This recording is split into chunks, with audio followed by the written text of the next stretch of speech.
Hi guys, this is Neuser with another episode of Equipped, the series where I share my preferred loadouts and playstyles for different operators. Hopefully you can find something that you can use to improve your game in Rainbow Six Siege.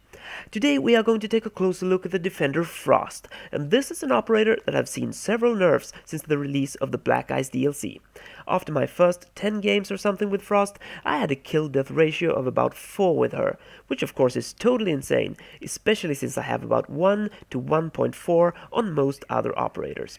And there were a couple of reasons behind this. Firstly, no one was used to look for her welcome mats when the DLC released. Secondly, her shotgun had an insane power at range and a high rate of fire. Since then, she has lost her C4, her shotgun has been nerfed twice, and everyone are used to look for her welcome mats. She is still a very good defender, but before we take a closer look at why, let's check out her loadout.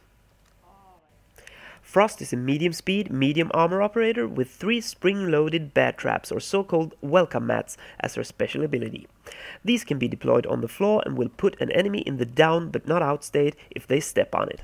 She can choose between 2 primary guns, the C1 SMG and the Super 90 shotgun.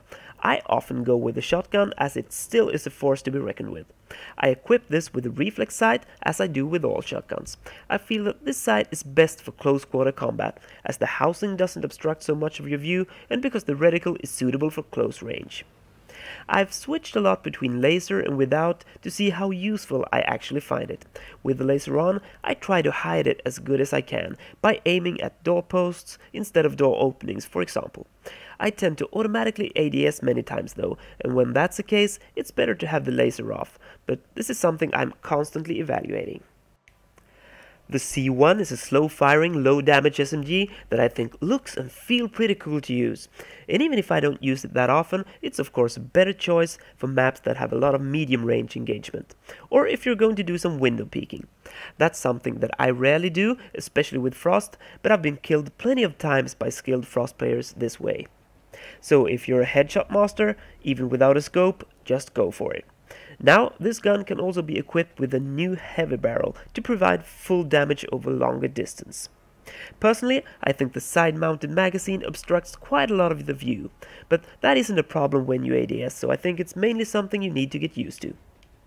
Frost only have one choice of secondary, and that's the MK1 9mm, which deals good damage over all ranges.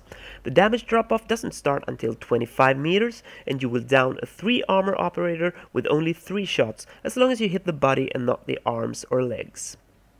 The shield, or barbed wire, is a choice that depends on the room you're defending and traps you want to use, or if your team needs an extra shield, for example.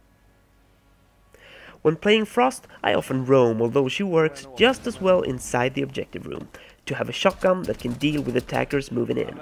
And in that case, peeking is of course not the way to go, rather just staying out of all lines of sights and waiting for an opportunity to strike when the attackers are right by the doors or right by the windows to make use of her shotgun's stopping power. On maps like Plain, Oregon, Border, Favela, and even Hereford Base, I think she's a great roamer. And in those cases, the shotgun is perfect as I feel that I can control the engagement distance quite well.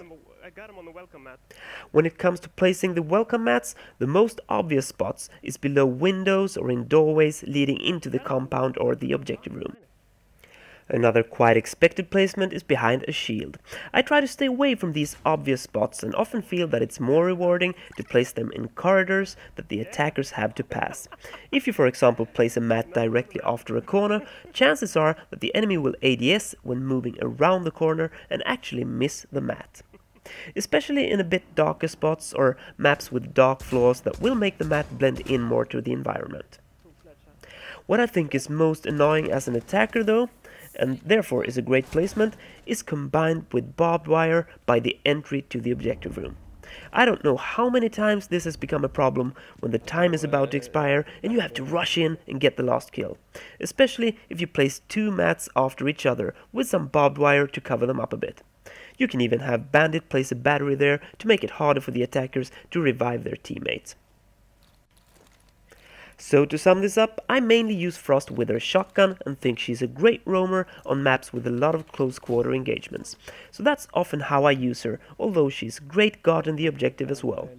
Nowadays, I find it most useful to place her welcome mats in the least expected spots or covered by barbed wire to make them a bit harder to spot. So that's about it for today, guys. What are your thoughts on Frost, and how do you like to play her? Have I missed anything you would like to add, or do you have some own tips and tricks that you would like to share? Please do so by leaving a comment below. And give me a thumbs up if you found this video helpful in any way. If you're not already a subscriber, hit that subscribe button to stay up to date with my future content. On Sunday, it's time for another episode of Quick Tips, and until then, I will keep being Neuser. Hej då!